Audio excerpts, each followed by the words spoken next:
هل الصوت الآن واضح للجميع أيضا للتأكد؟ الصوت واضح؟ نعم.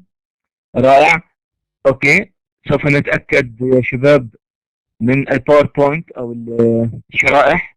سوف نأخذ الشرائح بعد 30 ثانية. سوف تظهر تباعا لديكم على شاشاتكم. أوكي.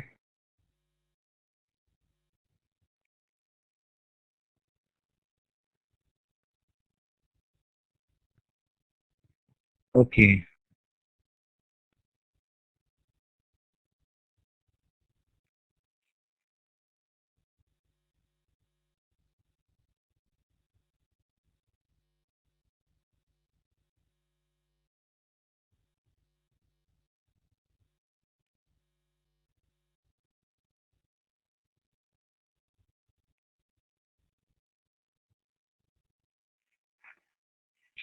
هل ظهرت الشرائح لديكم؟ نعم سمر ظهرت. أوكي ممتاز.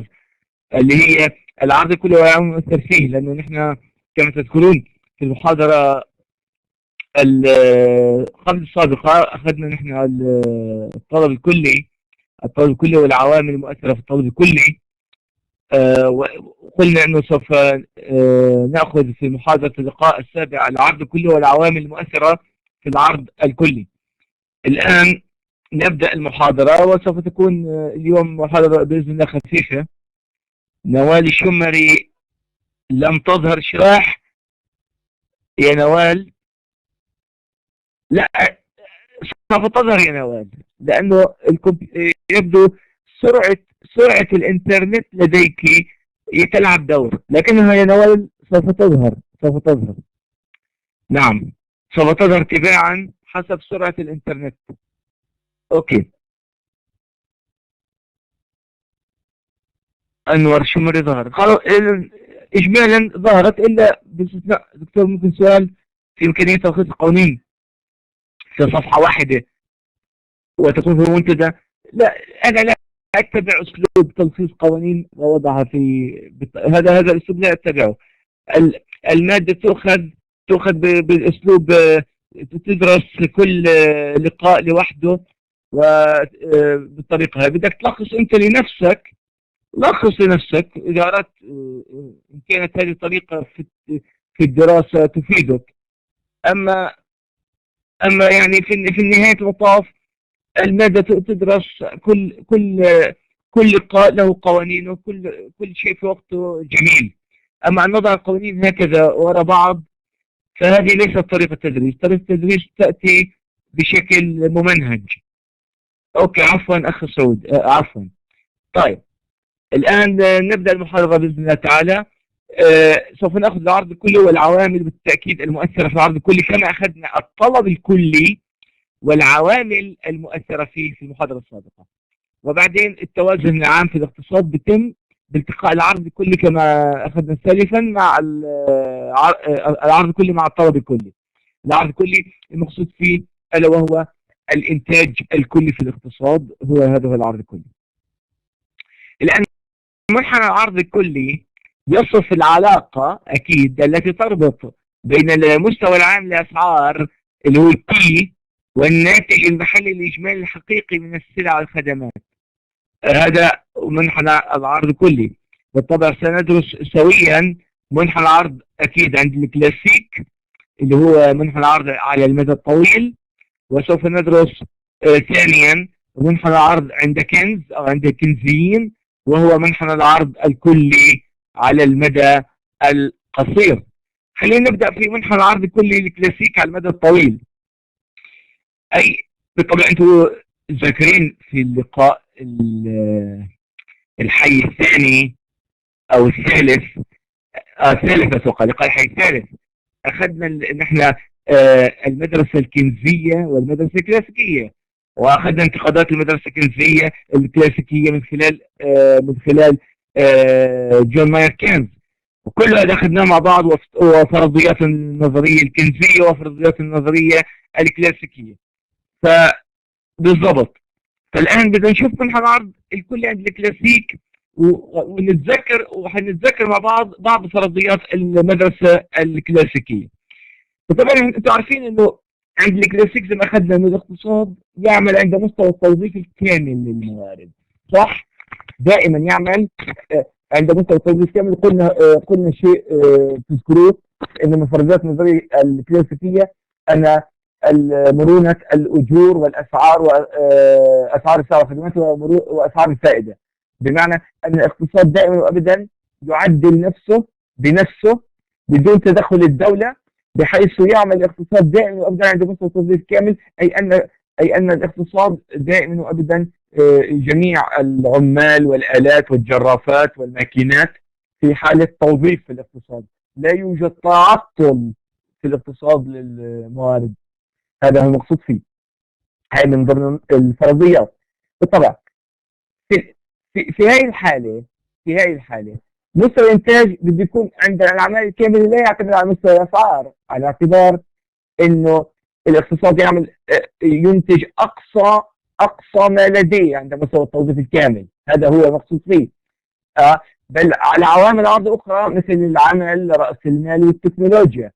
وهذا السبب هو ما يجعل منحنى العرض الكلاسيكي عمودي عند اللي هو واي ستار، اللي هو اللي بيسموه الإنتاج أو مستوى الإنتاج. واي ستار هو مستوى الإنتاج عند التوظيف الكامل، أو زي ما أخذناه سابقا مستوى الانتاج الكامن potential product. اوكي، واللي عرفناه انه اقصى انتاج يمكن الوصول اليه بالاستخدام الامثل للموارد المتاحه او لعوامل الانتاج. اوكي، بالطبع في ظل المدرسه الكلاسيكيه بيكون منحى عرض حكينا عمودي عند مستوى التوظيف الكامل، فان وظيفه منحى الطلب في الحاله هاي اللي هو ميله سالب، اخذناه المره السابقه، واخذنا العوامل اللي بتخلي ميله سالب، او اثر سعر الفائده، اثر الثروه، زي ما ذاكرين جميعا من ضمن العوامل اللي بتخليه بميل سالب. هي فقط بيكون وظيفه منحى الطلب تغيره اذا ارتفع الطلب او انخفض الطلب، هي في تحديد المستوى التوازن الاسعار اللي هو البي. ففي الحاله هاي خلينا نشوف الشكل التالي. شايفين كلاسيكال اجريجيت سبلاي اللي هو منحنى العرض الكلي عند الكلاسيك. اجريجيت سبلاي العرض الكلي هو عمودي عند واي ستار، اللي هي الانتاج عند مستوى الانتاج عند مستوى التوظيف الكامل. شايفين هو بيكون عمودي. الان بالطبع اذا ارتفع الطلب زي ما شايفين، ارتفع الطلب، زاد الطلب، مين بيزيد الطلب؟ بيزيد الطلب عوامل بيزيد الطلب، مثلا زاد الاستهلاك حيزيد الطلب. المحددات زي ما حكت رحمه، زاد الانفاق رجال الاعمال على السلع الاستثماريه بيزيد الطلب. زاد كابيتال جي government expenditure او الانفاق الحكومي حيزيد الطلب الكلي. برافو رحمه. تخفيض الضرائب، يعني تخفيض الضرائب بيزيد الدخل المتاح، لما يزيد الدخل المتاح بين ايدين الناس بتزيد الفلوس بين ايدين الناس، حيزيد انفاقهم على سعر الخدمات، لما يزيد انفاقهم على سعر الخدمات بيزيد الطلب. هذه العوامل احنا اخذناها سابقا عندما تكلمنا على الطلب الكلي. وايضا كمان رحنا بتحكي لنا زياده كميه النقود في البلد. نعم برافو، كلها من العوامل بتؤدي الى زياده الطلب الكلي. اذا زاد لاي سبب من الاسباب التي ذكرت سابقا، اذا زاد الطلب. في الحاله هاي شايفين اللي هم انا كتبت لكم اياهم هيهم كمان، انا كتبت لكم اياهم محدداتها: زياده استهلاك ثابت CA، او زياده استثمار I، او زياده الفقر الحكومي G، او تخفيض الضرائب T، او زياده صادراتنا كسعوديين، زادت صادراتنا كسعوديين من التمر او من البترول، فالخارج حيدفع لنا فلوس اكثر، فلما يدفع لنا فلوس اكثر حتزيد الفلوس بين ايدينا كسعوديين نتيجه زياده صادراتنا السعوديه. فزياده صادرات السعوديه يعني شو هي؟ زياده صادراتنا يعني زياده الطلب على السلع والخدمات السعوديه من قبل الخارج، وهذا يؤدي الى رفع منحنى الطلب على السلع السعودية إلى أعلى من AD0 إلى AD1، يعني إلى أعلى، مما يؤدي إلى زيادة الأسعار، لأن لما يزيد الطلب على السلع والخدمات شو شو بيصير بالسعر؟ معروف يوجد علاقة فورا. لما يزيد الطلب على السلع والخدمات شو بيصير؟ السعر، برافو عليكم، يرتفع السعر لأنه الطلب زاد على السلع والخدمات. برافو. إذا للأسف فكل نرجع من P0 إلى P1، صح؟ هو الإنتاج ليش ما زاد هون؟ نعم أوكي برافو صدق. ليش ما زاد الإنتاج؟ مفروض الآن ارتفع، كل زيادة في الطلب انتقلت إلى أسعار. الإنتاج بقي ثابت من النقطة هاي، شايفين الكيرسر أو المؤشر؟ لما زاد الطلب ارتفعنا من النقطة الصفراء الأولى إلى النقطة الصفراء الثانية، وارتفعت الأسعار من P0 إلى P1 نتيجة زيادة الطلب. المفروض لما يزيد الطلب عشان لما تزيد أسعار يقوموا المنتجين شباب بزيادة الإنتاج عشان صح ولا لا؟ لكن المنتجين عند فرضية الكلاسيك، الكلاسيك بيحكوا لك الاقتصاد يعمل عند مستوى التوظيف الكامل. العمال، الجرافات، الآلات كلها تعمل داخل المصانع والشركات. إذا الشركات غير قادرة على تلبية الطلب اللي زاد نتيجة زيادة أحد محددات الطلب الكلي. فكل الزيادة في الطلب وين بتروح؟ زيادة على الأسعار، صح ولا لا؟ كل الزيادة في الطلب تتوجه بزيادة إيش؟ الأسعار، بزيادة الأسعار. تنتقل إلى أعلى من زيادة نتيجة حدوث تضخم زي ما شايفين دون أي تأثير على مستوى الإنتاج. الواي ستار شايفين اللي بيبقى كما هو ثابت عند مستوى التوظيف الكامل. أوكي، الآن بالطبع ننتقل، والعكس صحيح، قبل أن ننتقل لو انخفض الطلب الكلي فرضا كان الطلب الكلي هو AD0 زي ما شايفين هون، قل الاستهلاك او قل الاستثمار مش زاد، فينتقل نحو الطلب الكلي من اعلى الى اسفل زي ما شايفين هون على الشاشه، ينتقل من AD1 الى AD0، وبالتالي يخف الطلب، ولما يقل الطلب بينزل ايش؟ تنزل الاسعار. هذا هو بالنسبه. اذا بنلاحظ نحن عند الكلاسيك فقط التغير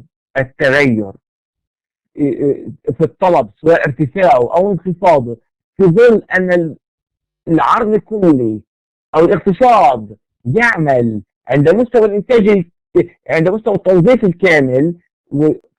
في الحاله هاي كل الزياده في الطلب او في انخفاض الطلب او في ارتفاع الطلب تذهب الى الاسعار وليس انتاج. حنشوف عند كنز الان انه لا، انه زياده الطلب او انخفاض الطلب شباب، زياده الطلب وانخفاض الطلب تذهب معظمها الى زياده الانتاج. الانتاج وليس الاسعار. الاسعار تتغير بشكل طفيف. ليش؟ لانه منحنى العرض الكلي عند كنز هو منحنى عرض على المدى القصير، فهو منحنى ليس عمودي كما عند الكلاسيك، وإنما منحنى مائل ذو ميل موجب، عكس منحنى الطلب الأزرق الذي هو منحنى ذو ميل سالب، لأنه منحنى الطلب يعكس العلاقة العكسية عليه بين الكمية المنتجة من السلع والخدمات والأسعار كما أخذتم في مبادئ الاقتصاد الجزئي. أما منحنى العرض بميل موجب لأنه يعكس العلاقة الطردية بين الكمية المعروضة من السلع أو المرغوب ببيعها من طرف البائعين والأسعار، لأنه مصلحة البائع هي تحقيق الأرباح، فكلما زاد السعر ارتفع السعر كلما زاد البائع من عرض السلع والخدمات لتحقيق ماذا؟ لتحقيق أرباح أكثر. مصلحته البائع في زيادة الأسعار، أما مصلحة المستهلك هي ضد مصلحة البائع. كمستهلك مصلحته انخفاض الأسعار لكي يزيد استهلاكه، أي لكي يزيد استهلاكه، يزيد الطلب، لأنه عندما يزيد استهلاكك من السلع والخدمات يعني يزيد طلبك على السلع والخدمات. أوكي، رائع. إذا خلينا نكمل. منحنى عرض عند كنز قلنا ذميل موجب في المدى القصير، حيث أن الشركات تستجيب للتغيرات في الطلب الكلي في المدى القصير عن طريق تعديل الإنتاج أكثر من تعديل ماذا؟ من تعديل الأسعار. بمعنى الزيادة في الطلب تقابل بزيادة في الإنتاج، والعكس صحيح. انخفاض في الطلب يقابله انخفاض في الإنتاج. أوكي، فالطلب الكلي الفعال هو من يخلق العرض، على عكس الكلاسيك اللي قالوا حسب قانون اسمه قانون سي للأسواق، الذي يقول عند الكلاسيك أن العرض هو من يخلق الطلب، أما عند كنز فالطلب هو من يولد العرض. بمعنى أن طلب الناس على السلع والخدمات عند كنز هو من يحفز الشركات لكي تنتج، يعني والإنتاج هو العرض، والإنتاج هو العرض، أي يحدد مستوى الإنتاج واي في الأجل القصير. شايفين؟ فبنلاحظ هون إذا ارتفعت مثلا، إذا زادت الأسعار من P0 إلى P1، من P0 إلى P1، فإذا زاد الطلب يعني هو لما يرفع الطلب إلى أعلى بدها تزيد شو؟ الأسعار. بنفس الوقت لما يزيد الطلب إلى أعلى زادت الأسعار، لما تزيد الأسعار حيحفز الشركات إنه تبيع أكثر لتحقيق أرباح أكثر، وهكذا سوف يزيد إيش؟ الإنتاج من Y0 إلى Y1 زي ما شفتوا هون. فلاحظوا زيادة الإنتاج هي أكبر بكثير من ماذا؟ من زيادة الأسعار. شايفين الأسعار زادت بشكل طفيف من P0، لكن الإنتاج هو أكثر شيء زاد من Y0 إلى Y1. فالملخص تحت زي ما كتبت أنا عملية التعديل في الاقتصاد نتيجة زيادة الطلب أو انخفاضه. تغير الطلب يعني زيادته أو انخفاضه، نتيجة تغير الطلب سواء زيادته أو انخفاضه تأتي من خلال تغير الكميات المنتجة في الاقتصاد، أي الإنتاج. بينما بالنسبة للمدرسة الكلاسيكية كما أخذنا سابقا شباب، فالتغيرات والتعديلات في زيادة الطلب أو انخفاض الطلب تأتي من خلال التغير في الأسعار أو في المستوى العام الأسعار.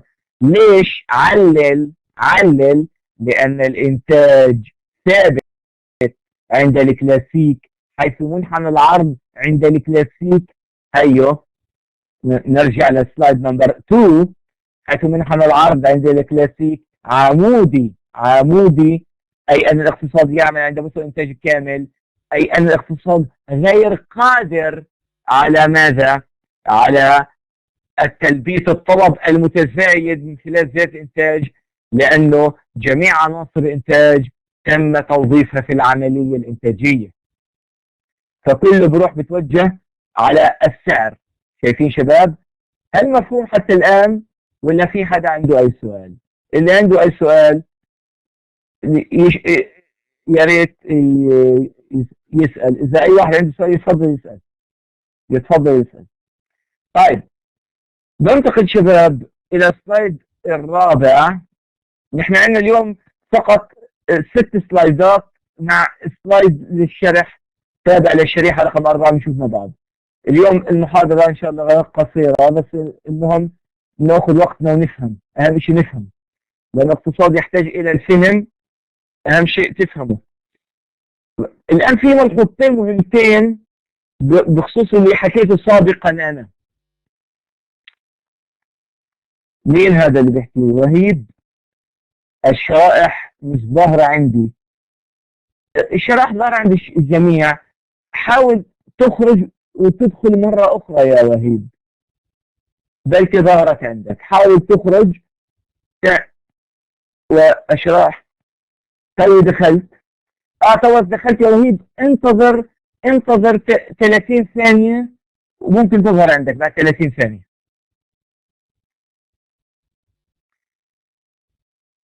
وهي ظهرت، برافو، لأنه تأخذ 30 ثانية حتى تظهر.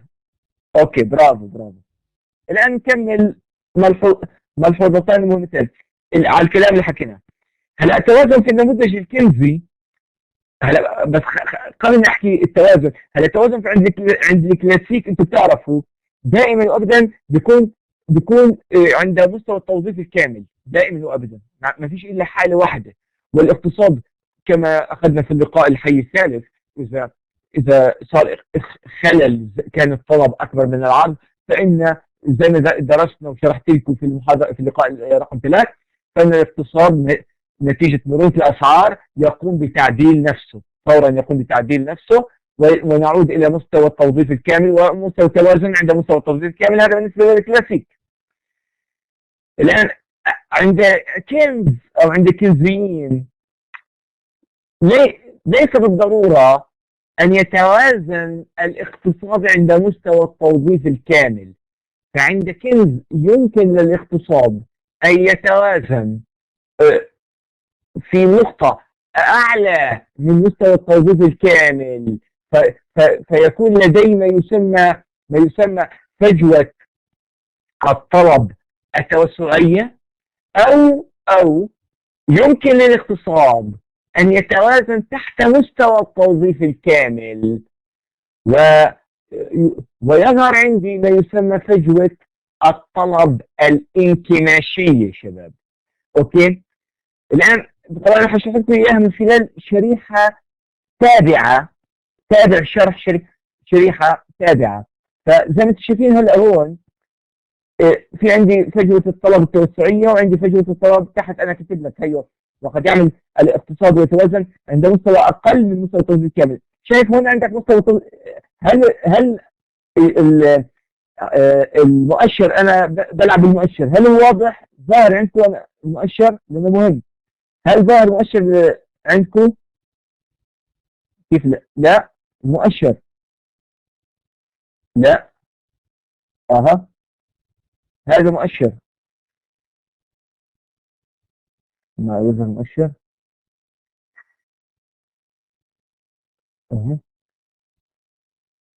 اها اها. طيب اوكي. طيب على كل حال خلينا اشرح لكم الان. الواي بي، شايفين الرسم انتم؟ خليكم معي. الرسم شايفينه شباب؟ ايوه، في عندك واي بي. شايف واي بي اللي هو البوتنشال برودكت او بوتنشال اوتبوت، اللي هو الانتاج الكامل. او عند الكلاسيك شايفه انت فوق مكتوب كلاسيكال اي اس اجريجيت سبلاي، يعني المنحنى العرض الكلي عند الكلاسيك. اوكي، في ناس انقطع الاتصال عنها. اوكي، هذا مشكلة شخصية عندكم. نكمل المحاضرة واهلا وسهلا. بالطبع هذا يعمل الاقتصاد عند مستوى التوظيف الكامل عند الكلاسيك، نحن عارفينه. اوكي، ممتاز. الان وعندك هذا المنحنى الازرق هو منحنى الطلب الكلي. بالطبع انتم بتعرفوا عند الكلاسيك لما يلتقي منحنى الطلب الكلي الازرق مع الاسود هو توازن عند الكلاسيك، وهو عنده مستوى التوظيف الكامل الواي بي. ما عندناش مشكله نحن بالنسبه للكلاسيك. الان عند كنز في عندنا 3 حالات.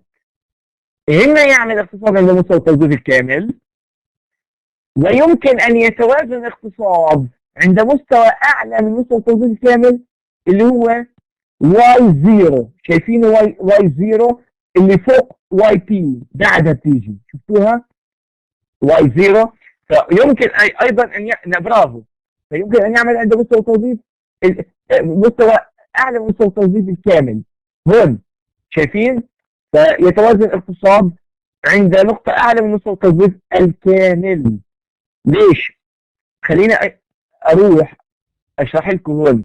طبعا انتم كلياتكم ظهرت عندكم الشريحة رقم تابع الشريحة رقم 4 ظهرت، ها؟ شفتوها؟ اوكي ممتاز. طبعا انتم عارفين انا شرحت لكم سابقا انه الخط الازرق هذا، مين بيعرف الخط 45 هذا شو هو؟ خط شو؟ خط الازرق اللي شرحت لكم اياه سابقا، خط الانتاج. برافو رحمه، خط الانتاج يعني خط العرض. برافو، طيب منيح منيح جيد. خط العرض او خط الانتاج لمستوى خدمات. طيب الاصفر اللي فوق، في عندي 2 اصفر، في واحد فوق وواحد تحت. الاصفر اللي فوق هو منحنى مين؟ الطلب. رحمة كلامك سليم. اذا التقاء منحنى الطلب الاصفر اللي فوق مع منحنى العرض او منحنى الانتاج اللي هو الازرق بيعطيني التوازن. التوازن عند واي ستار اللي هو مستوى التوظيف الكامل. هذا اوكي؟ حتى فاهمين الان شو بيحكي كنز؟ شو بيحكي كنز؟ كنز بيحكي لك ممكن الاقتصاد يتوازن فوق مستوى التوظيف الكامل، يعني فوق واي ستار زي هون. خليني ارجع شرح رقم 4. واي ستار، ما هي واي بي هون اللي هي واي ستار، هي نفسها واي ستار. فواي بي يمكن توازن فوقه اللي هي واي 0 بعده. شايفينها؟ بحيث انه منحنى العرض بالاحمر بيلتقي مع منحنى الازرق وبتوازن الاقتصاد. شفتوا؟ وبقول لك كينز انه هيك بظهر. خليني ارجع. فوق واي ستار فبيجي فوقه على يمينه، بيجي وين؟ على يمينه. ويمكن ان يتوازن تحته على يساره، وبكون عندك فجوه طلب شو؟ انكماشيه. كيف؟ عشان تفهموا فجوه الطلب الانكماشيه يا شباب، وفجوه الطلب التوسعيه، وكيف ان الاقتصاد عند كنز يمكن ان يتوازن تحت مستوى التوظيف الكامل او فوق مستوى التوظيف الكامل.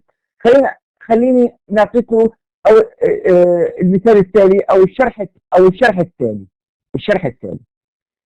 فجوه الطلب الانكماشيه هي عندما يكون مستوى الناتج الفعلي التوازني الفعلي اقل من مستوى الناتج المحتمل اللي هو الواي بي، ناتج التوظيف الكامل الواي بي اللي هو الواي ستار اللي ظهر عندكم.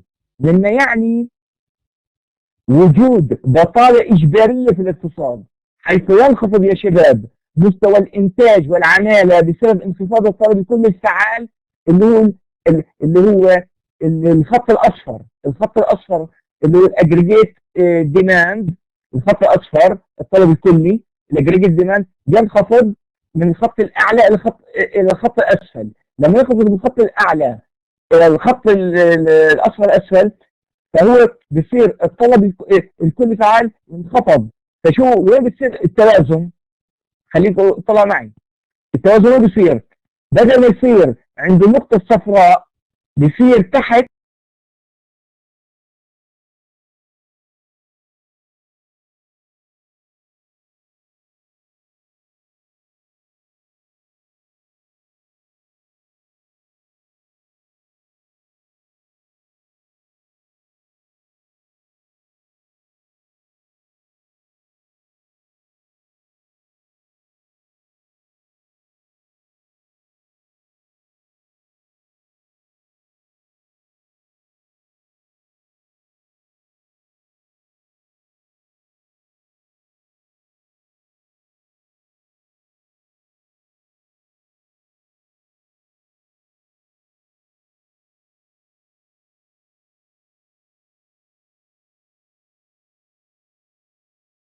الو هذا الصوت هذا الصوت مسموع.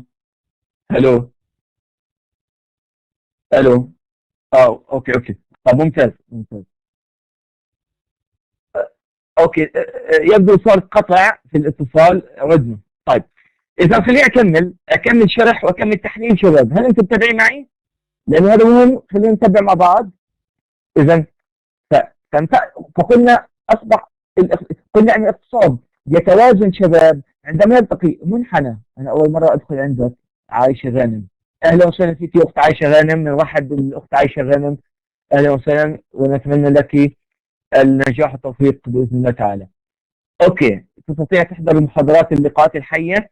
إذا ما كنتيش حضرتها تذهبي إلى المحاضرات المنتهية وتدخل على كل محاضرة وتحضري من أول، ومش هيفوتك أي شيء بإذن الله تعالى، وحتشوفي الشرح كامل على شرائح الباوربوينت، على اعتبار أن كل محاضرة تنتهي اليوم. هذه المحاضرة تنتهي اليوم بعد ساعة تتحول لمحاضرة منتهية، ويستطيع من يشاء أن يحضرها أو يعيد حضورها. أهلا وسهلا. طيب نكمل شغل. إذا قلت أنا اقتصاد نتيجة، كنت بشرح أنا إنه لو انخفض لأي سبب من الأسباب الطلب الكلي، الخط الأصفر الفوق انخفض نتيجة انخفاض مثلا الاستهلاك الثابت، نتيجة انخفاض الاستثمار، نتيجة زيادة الضرائب، أي محددات انخفض من الطلب الكلي، انخفض من الأصفر الفوق إلى أصفر التحت. إذا التوازن انتقل من النقطة الصفراء الكبيرة إلى نقطة الالتقاء بين منحنى العرض الكلي الأزرق ومنحنى الأصفر اللي هو الطلب الكلي الأقل، وصار عندي الإنتاج انتقل من واي ستار، بطل واي ستار، صار عندي واي زيرو. يعني لو نزلت خط، أنا مش كاتب لك إياها، بس لو نزلت خط بيصير عندك واي زيرو، صح؟ أوكي ممتاز. وبالتالي هكذا توازن الاقتصاد، لكنه توازن تحت مستوى التوظيف الكامل. شو يعني تحت مستوى التوظيف الكامل؟ بمعنى أن هناك زي ما شرحت لكم فجوة طلب انكماشية، أي أن مستوى الإنتاج الفعلي هو أقل من مستوى الإنتاج الكامل أو التوظيف الكامل، وبالتالي هذا يعني أن هناك بطالة إجبارية في الاقتصاد، حيث ينخفض الإنتاج من واي ستار إلى واي زيرو. ولما ينخفض الإنتاج الشركات شو بتعمل؟ تقوم بتسريح العمال، لأن تخفيض الإنتاج يتطلب تسريح عمال، لأنه نحن نعمل على المدى القصير، وفي المدى القصير العامل الرئيسي في زيادة الإنتاج وتخفيضه كما أعطيتكم سابقا هو عنصر العمل وليس عنصر التكنولوجيا وعنصر رأس المال. فينخفض مستوى الإنتاج والعمالة بسبب انخفاض الطلب الكلي فعال عن مستوى الطلب الكلي اللازم. مستوى الطلب الكلي اللازم مين هو؟ هو الخط الأصفر اللي فوق، هو الخط مستوى الطلب الكلي اللازم لماذا؟ لاستيعاب ناتج العمالة الكاملة اللي هو الخط الأصفر فوق. فلو قل أحد مكونات الطلب الكلي كما قلت لكم سابقا سي مثلا أو آي أو جي، فهذا الوضع سيؤدي إلى انتقال من منحنى الطلب الكلي إلى أسفل من الأصفر اللي فوق إلى الأصفر اللي تحت، وسيتحقق مستوى التوازن عند النقطة التقاء الأصفر تحت مع الأزرق، حيث سيكون الدخل التوازن الفعلي هو واي زيرو أقل من مستوى الدخل عند مستوى التوظيف الكامل اللي هو واي ستار. هذا المستوى التوازني غير مرغوب فيه لكون الطلب الكلي الفعلي اللي هو الخط الأصفر اللي تحت لكون شو كنت أقول أحكي لكون اللهم صل عليك سيد محمد، لكون الطلب الكلي الفعلي أقل من الطلب الكلي المحتمل اللي هو الخط الأصفر اللي فوق، واللازم هو لتحقيق مستوى التوظيف الكامل عند واي ستار، حيث يوجد عناصر إنتاج غير مستغلة، يوجد بطالة يطلق عليها فجوة الطلب الانكماشية. فهمتوا شباب؟ هل مفهوم يا شباب الكلام هذا بالنسبة لفجوة الطلب الانكماشية؟ خليني أنتقل يا شباب إلى فجوة الطلب العكسها تماما. اللي فاهم فجوة الطلب الانكماشية بيستطيع تماما يفهم فجوة الطلب التوسعية. اللي هي عكسها. أنا قلت الانكماشية هي عندما يكون مستوى الناتج الفعلي التوازني أقل من مستوى الإنتاج المحتمل أو مستوى الناتج الكامل. فجوة الطلب التضخمية هي عندما يكون مستوى الناتج الفعلي التوازن مش أقل أكبر من مستوى الناتج المحتمل الناتج التوظيف الكامل. برافو، مين في حكى؟ سعيد. سعيد برافو. أكبر من مستوى الناتج المحتمل أو ناتج التوظيف الكامل، مما يعني وجود ارتفاع في الأسعار بسبب زيادة الطلب الكلي الفعلي. فهون في الرسم زي ما انتم شايفين، وخليني أنتقل إلى هون الشريحة رقم ويت، مش شايف الشرائح، سلايد نمبر 4 بدور عليه ثواني.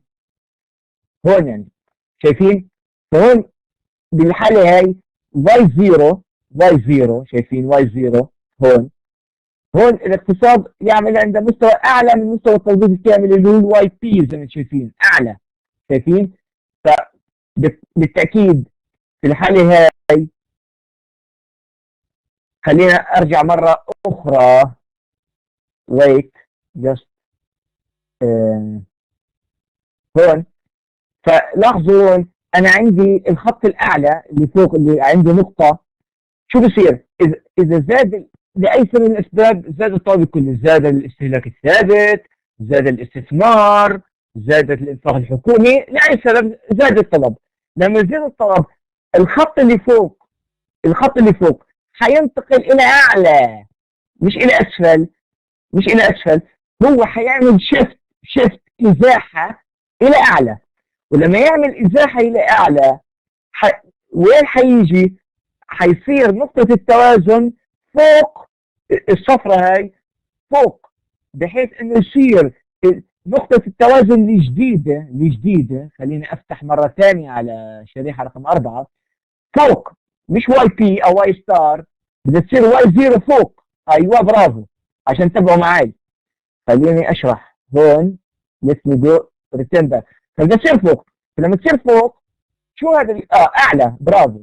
فهذا الكلام عشان اشرح لكم اياه مضبوط، في الحاله يعني وجود ارتفاع الاسعار. ليش؟ بسبب زياده الطلب، لان الطلب زاد، والطلب الكلي الفعلي اللي هو الخط الاصفر اللي فوق اللي حكيت لكم عليه اصبح اعلى من مستوى الطلب الكلي اللازم لاستيعاب ناتج العماله الكامله. صح؟ وبالتالي سيتحقق التوازن الفعلي عند اللي هو اسميها واي 0 اللي هو فوق اعلى، وهو اعلى هذا المستوى اعلى من مستوى الدخل عند مستوى التوظيف الكامل واي ستار. والزياده في الطلب هنا هي زياده نقديه غير حقيقيه، اي زياده في قيمه الانتاج وليس في كميه السلع والخدمات. انعكست. ليش؟ لانه ليش؟ افهمكم، خليني ارجعكم ليش انه هي زياده نقديه غير حقيقيه. لانه ويت هون، لانه زي ما شايفين فوق الواي بي، يعني انا الطلب زاد. خليني اقرب لكم مثال. هو عندما، وانا ذكرت لكم اياه سابقا لانه هذا صارت في السعوديه بشكل حقيقي واقعي، زياده نقديه غير حقيقيه. عندما عاد جلاله المغفور له الملك عبد الله من زيارته او من زياره الاستشفاء في الولايات المتحده الامريكيه في عام 2010، اصدر قرار بزياده رواتب جميع الموظفين. لا تسعير النص ملوش علاقه هون، فهد شيء اخر. اصدر قرار بزياده كمكافاه لجميع السعوديين او الموظفين السعوديين، زاد رواتبهم 15%. الاقتصاد السعودي كان يعمل عند مستوى التوظيف كامل عندما اتخذ الملك قراره بزياده رواتب الموظفين بنسبه 15%. صار عند الناس فلوس زياده بين ايديها، لانه اللي كان راتبه 10000 15% صار راتبه 11500، واللي كان راتبه 20000 15% صار راتبه 23000. اجاه 3000 شهري زياده على راتبه، يعني سنوي اجاه بحدود 36000 ريال شو بدي اعمل فيهم؟ قال لك عندي زياده بنفقهم.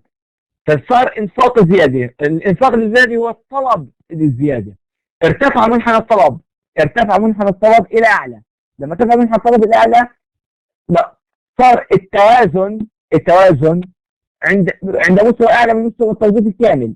في الحاله هاي اه في هلا في الحاله هاي لا، زياده العرض. شوف العرض الاقتصاد غير قادر على زياده العرض يا شباب. الاقتصاد هون غير قادر على زياده العرض. الاقتصاد حقيقه. لماذا؟ لانه جميع فوق مستوى التوظيف الكامل. قلنا الاقتصاد اصبح الان فوق نقطه التوازن. الطلب الفعلي اعلى من الطلب عند مستوى التوظيف الكامل.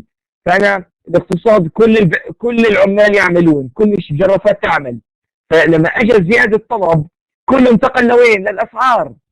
لانه الشركات غير قادره على زياده انتاجها، لانها بدها توظف عمال في المدى القصير.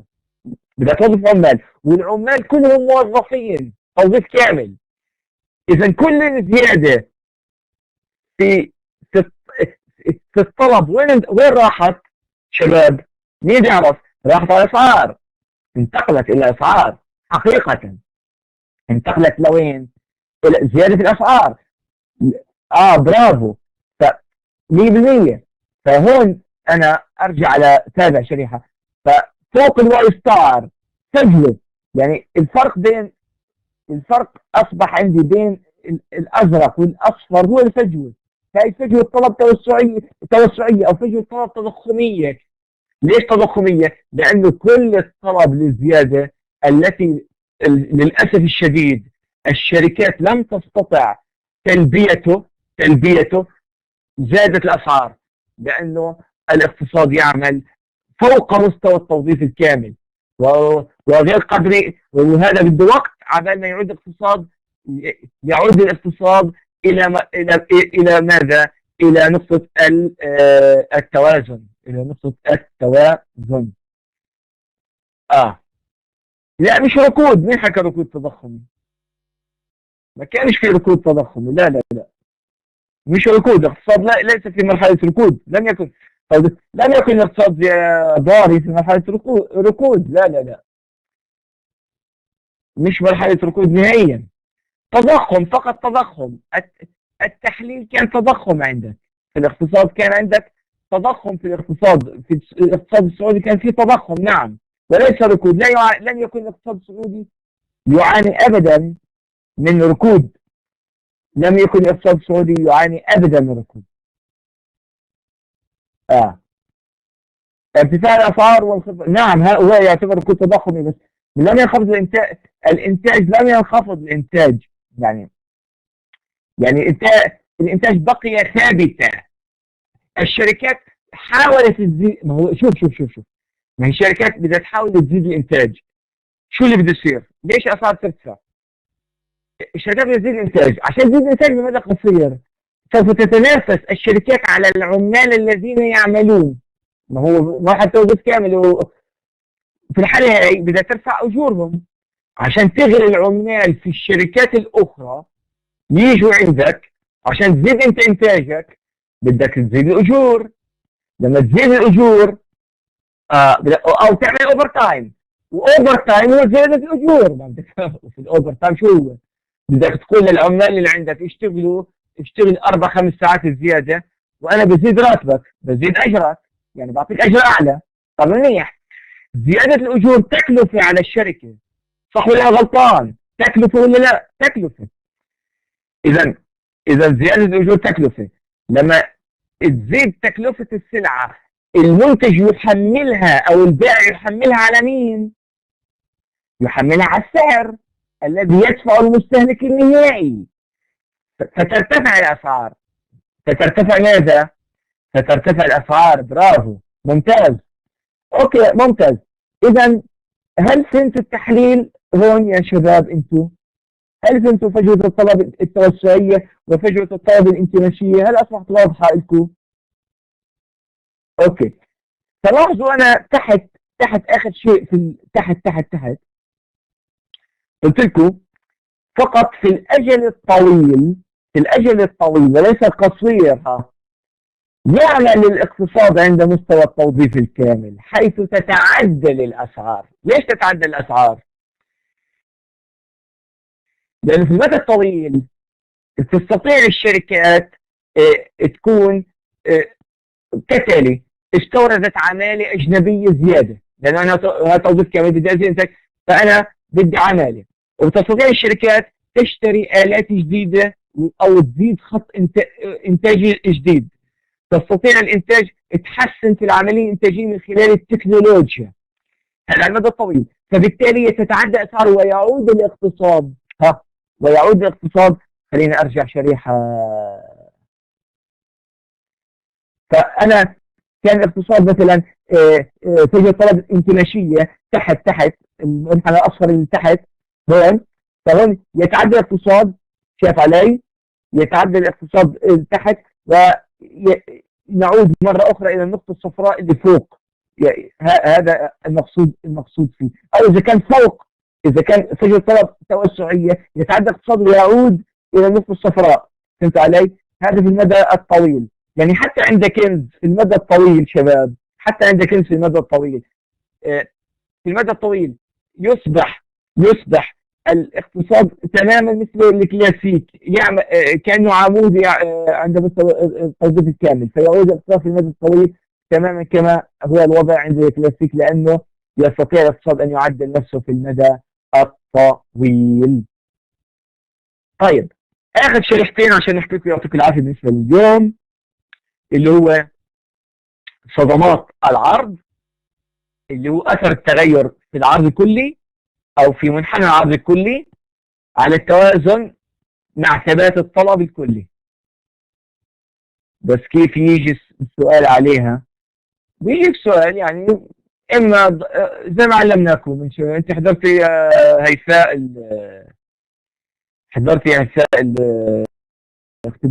الاختبار التجريبي اللي عقدته المره الماضيه.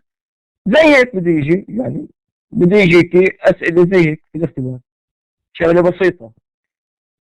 اوكي، زي ما مكتوب عندك، يعني مش حيكون خارج الاطار، يعني زي ما مكتوب عندك. اوكي، كم جبتي انت درجه من كم سؤال جبتي من 24 سؤال؟ صح، بدريه 18 من 24. طيب، وضعك ممتاز، جيد، ممتاز. يعني من 24 جبتي فوق المعدل بشكل جيد. ان شاء الله تشد حيلك اكثر، ان شاء الله الامور سهله ما تخافوش. ان شاء الله معظمكم بينجح.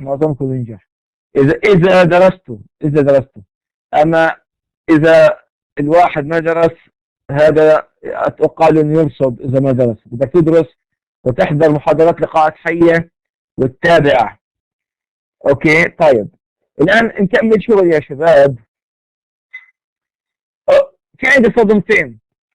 عندي صدمه عرض توسعيه، اللي هي بسموها صدمه العرض الايجابيه او المفضله، وعندي صدمه ثانيه اللي هو في الشريحه اللي بعدها او الشريحه الاخيره، اسمها صدمه العرض الانكماشيه او صدمه العرض المعاكسه او غير المفضله.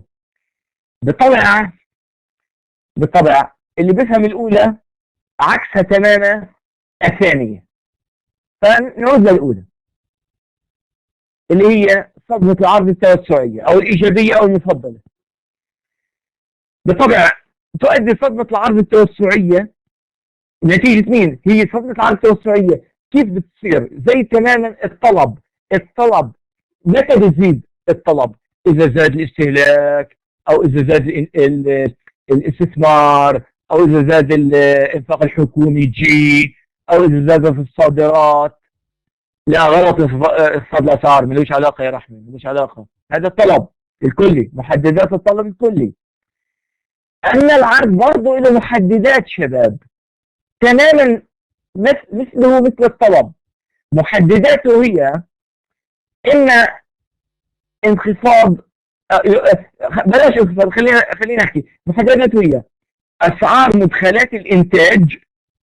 شو يعني مدخلات الانتاج؟ يعني انا مصنع بنتج عندي مدخلات انتاج، مثلا بنتج احذيه، فمدخلات الانتاج عندي جلود، خيطان، آه، صبغ، هاي الامور، هاي مدخلات انتاج. مدخلات مدخلات الانتاج، هي مدخلات الانتاج. طيب اذا ف او حدث تقدم تكنولوجي، دخلنا آلات جديدة، تكنولوجيا جديدة، أسلوب حديث في الإنتاج، تقنية جديدة في الإنتاج، بحيث إنه أدت إلى إنه يرفع الإنتاج. ارتفاع الإنتاج، لا، الضرائب لها علاقة بالطلب. بس هون الضرائب إذا كانت مفروضة رحمة. الضرائب، هذيك الضرائب على الدخل يا رحمة. بدك تحدد موقفك. برافو. الضريبة بتلعب دور على المصنع إذا أجت الدولة أثقلت كاهل المستثمرين بالضرائب. مثلا صارت تفرض عليهم ضرائب لكي تزيد الجباية نتيجة وجود عجز في الميزانية الحكومية، فصارت الحكومة تلجأ إلى فرض ضرائب على المصانع. في الحالة هاي بتصير عندك صدمة عرض انكماشية، لأنه بيؤدي ذلك إنه ارتفاع تكاليف الإنتاج برضه، لأنه الضريبة على المصنع من ضمن، يعني تعتبر كأنها تكاليف من ضمن تكاليف عليهم. لكن في النهاية بيقوم المصنع بتحميلها لوين؟ بتحميلها على المستهلك النهائي. يعني عادة إذا رفعت الضريبة فهو بيقوم بتحميلها على المستهلك النهائي، بيحملها على المستهلك النهائي. طيب أوكي، خلينا نكمل الآن. فحدوث انخفاض في أسعار مدخلات الإنتاج أو حدوث تقدم تكنولوجي، حكينا هذا الوضع بيؤدي إلى حدوث صدمة عرض توسعية، صح؟ بينتقل منحنى العرض الكلي زي ما شايفين من الأصفر، من صدمة عرض حكينا توسعية، من الأحمر AS0 aggregate supply 0، من الأحمر بتزيد الإنتاج فبتزيد العرض من الأحمر إلى الأصفر. شفتوا؟ فبننتقل من AS0 الأحمر إلى AS1 الأصفر كما هو واضح بالشكل. من يؤدي يتغير وضع التوازن من E0 اللي هي نقطة التقاء الأحمر. E0 هي نقطة التقاء منحنى العرض الأحمر مع منحنى الطلب الأزرق. من E0 equilibrium، يعني توازن، نقطة توازن equilibrium 0 إلى equilibrium 1 E1، نقطة التقاء منحنى العرض الكلي الأصفر مع منحنى الطلب الكلي الثابت الأزرق. وهذا يؤدي بالتأكيد إلى زيادة إنتاج من واي من Y0 إلى Y1. شايفين تحت في الأسفل ارتفع الإنتاج من Y0 إلى Y1. وارتفاع الإنتاج شو يؤدي؟ إن الشركات سوف توظف مزيدا من العمال، صح؟ فتنخفض البطالة مع انخفاض الأسعار من P0 إلى P1. لأنه إذا زاد العرض، لما يزيد العرض شو بيصير بالأسعار؟ لما يزيد عرض السلع والخدمات شو بيصير بالأسعار؟ بدأ تنخفض نتيجة انخفاض التكاليف، لأنه التكاليف على المنتج انخفضت فبتنعكس على سعر السلعة فينخفض سعر السلعة أيضا. إذا صدمة العرض الإيجابية أو التوسعية بتؤدي إلى تحقيق أحسن سيناريو، أفضل سيناريو، the best scenario in the economy، واللي بتمثل في زيادة الإنتاج من Y0 إلى Y1 مع تخفيض الأسعار من P0 إلى P1. زي ما انتم شايفين هذا أفضل سيناريو للاقتصاد. الآن أسوأ سيناريو للاقتصاد هي صدمة العرض الانكماشية، اللي أنا قلت لكم أنها أسوأ سيناريو للاقتصاد. وهي عكس تماما ما شرح. إذا حصل ارتفاع، شوفوا أنتم، قبل كان انخفاض، الآن ارتفاع في أسعار مدخلات الإنتاج، مثل ارتفاع أسعار البترول مثلا، إذا أو ارتفاع أسعار حكينا مصنع بينتج أحذية، ارتفاع أسعار الجلود، هذا يؤدي فورا أن العرض زادت التكلفة على المنتج، فسوف يخفض، ينتقل منحنى العرض من AS0 من الأحمر إلى أعلى، إلى AS1 إلى الأصفر. فنقطة التوازن تنتقل من E0 من أسفل من النقطة تحت إلى النقطة فوق، انتقاء الأصفر مع الأزرق النقطة E1، وهذا يؤدي إلى زيادة إنتاج Y من Y0 إلى Y1، انخفاض سوري انخفاض الإنتاج من Y0 إلى Y1. وانخفاض الإنتاج شو يؤدي؟ إلى انخفاض التوظيف، لأنه إذا انخفض الإنتاج، كيف يخفض الإنتاج؟ أصلا كيف يخفض الشركة الإنتاج؟ بتسرح العمال على السريع، بتسرح عمال، جزء من العمالة عندها بتسرحها، فبتزيد البطالة مع ارتفاع الأسعار، لأنه أدى ارتفاع أسعار البترول، ارتفاع أسعار الجلود اللي الداخلة في عملية صناعة الأحذية ارتفعت، فترتفع أوتوماتيكيا الأسعار. هذا هو ما يعرف بالركود التضخمي. الركود، ركود من وين ركود؟ لأن الإنتاج انخفض من Y0 إلى Y1، هذا ركود. أما تضخم لأن الأسعار ارتفعت من P0، مستوى العام للأسعار ارتفع من P0 إلى P1. هذا هو أسوأ سيناريو، the worst scenario in the economy، واللي بتمثل which is represented by اللي هو low product، شايفين Y and high prices، أسعار بتكون مرتفعة. انتهت محاضرة شباب. هل مفهوم بالنسبة لكم صدمة العرض التوسعية وصدمة العرض الانكماشية، وأيضا قبلها اللي هو صدمة الطلب التوسعية أو التضخمية، وصدمة الطلب أو فجوة، صدمة ما هي فجوة، وفجوة الطلب الانكماشية. هدول أرجو أن يكونوا مفهومين بالنسبة لكم بشكل واضح كيف الأمور بتتم. سوف أنتظر أسئلتكم، وسوف نحدد لقائنا القادم كالعادة يوم الثلاثاء الساعة 10:15 مساء. كم ضل محاضرة؟ هل انتهت محاضرات رمضان؟ نحن بنخلص محاضرات يوم السبت القادم شباب، يوم السبت القادم اللي سألنا هل انتهت، يوم السبت القادم بنخلص محاضرات رمضان بإذن الله تعالى. لأنه هلا بعد رمضان بضل عندنا محاضرة واحدة اللي هو الأسئلة والمناقشات شباب، لأنه بعد العيد هي اختبار تجريبي. المحاضرة الأخيرة بعد العيد هي اختبار تجريبي، نعم بعد العيد بنعمل لكم اختبار تجريبي على أساس لآخر 10، لأن احنا ما عملناش يعني احنا عملنا أول 20 محاضرة اختبار تجريبي المرة الماضية شباب. فنحن في اللقاء الأخير العاشر بعد العيد نعمله كاختبار تجريبي ثاني، اختبار تجريبي ثاني لكي نغطي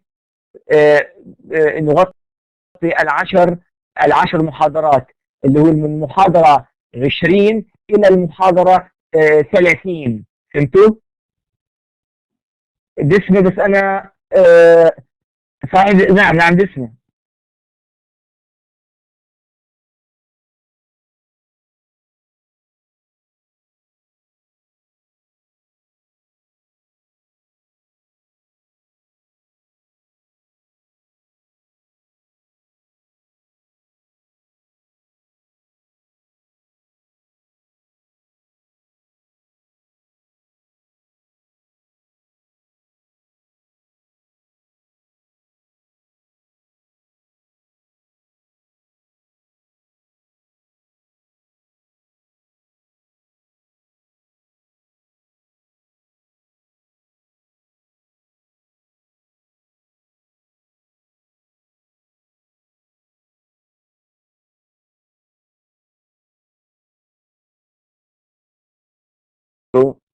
هلو، يبدو قطع الخط، بس هلا برجع.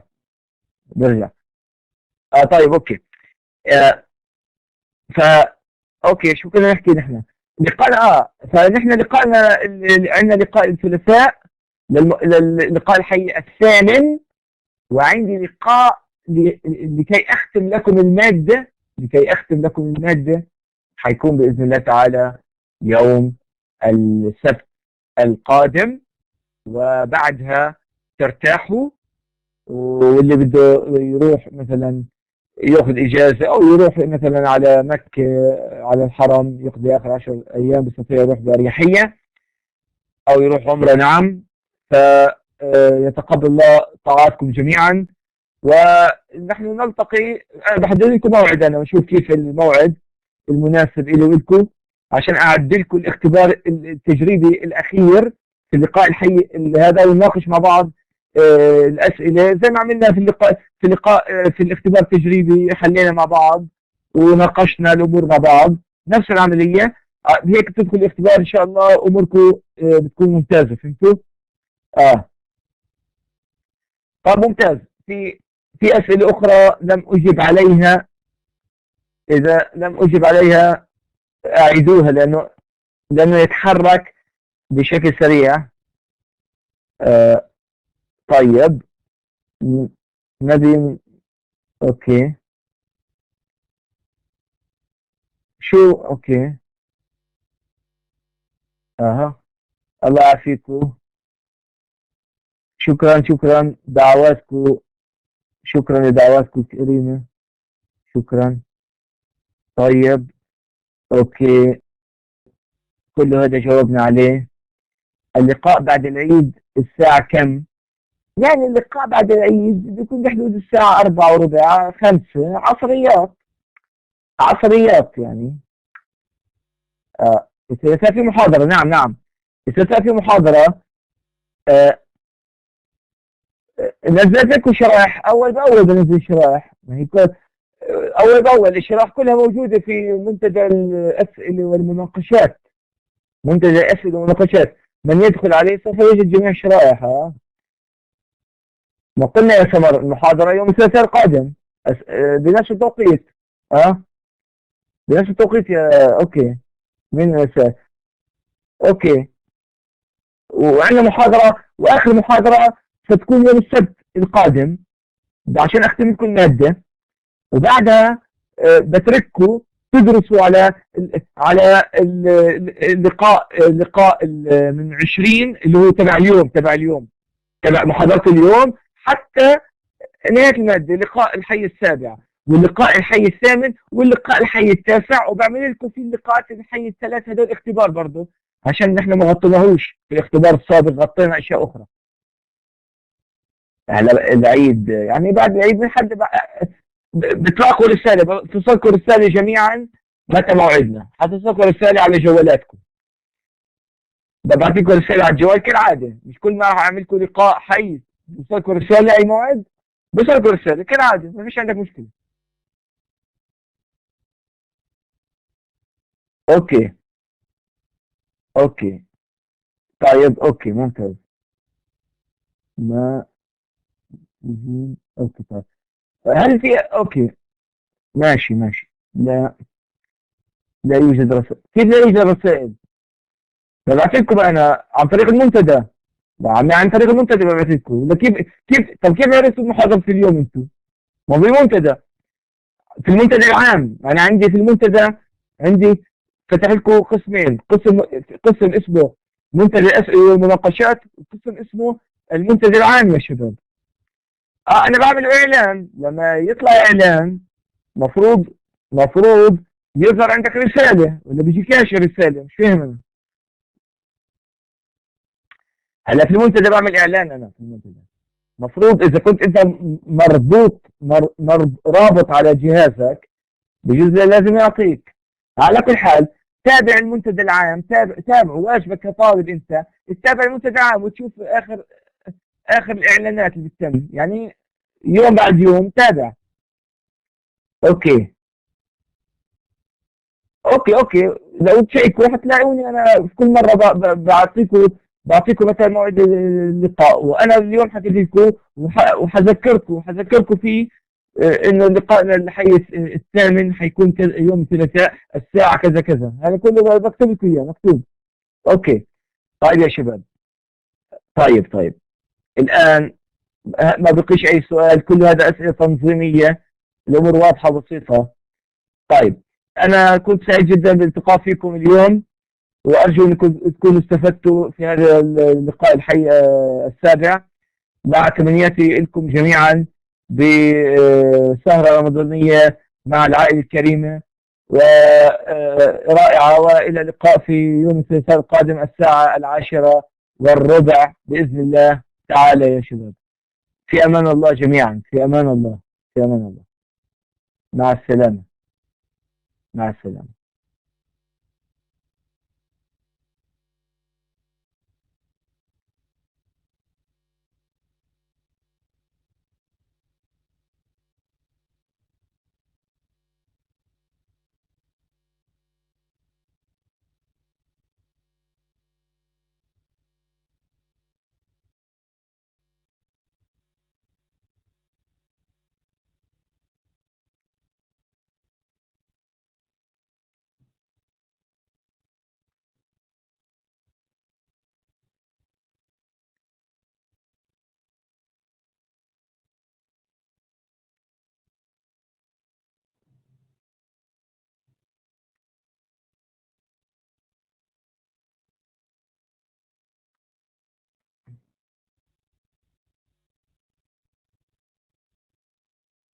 شكرا.